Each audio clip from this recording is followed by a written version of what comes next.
All right, now that we set up Claude Code, I want to show you how you can get the bypass permission mode. Keep in mind that when you get that mode, which is not the default mode, Claude Code will execute whatever it thinks it is necessary to achieve a certain outcome or result. So I like to work like that because you will see if you don't work with that mode, it will ask you every 2 seconds for permission. But be aware that it basically can also do things that you didn't want it to do. So I just recommend you to use that when you are actually supervising what it is doing. And if you are a little bit careful in the beginning, don't do what I show you now. Just as a side note, I personally always work with that mode. So if you want the bypass permission mode, which you can, by the way, switch if you click on these little buttons down here, you can also go to the plan mode. In that case, it just makes a plan and then it asks for permission, or you go to the bypass permission mode and then it just executes.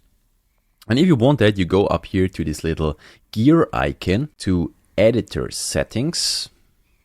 Then you search up here for permission, and then you have exactly that here. Claude Code allow dangerously skip permissions, and you set that little icon here, you tick the box, and then you have to restart Claude Code, and then you also can switch into that mode. You see, normally you just have the plan mode, the ask before edits mode, and the edit automatically mode, but if you tick that little box, you also get bypass permission, and then the prompting window down here is red.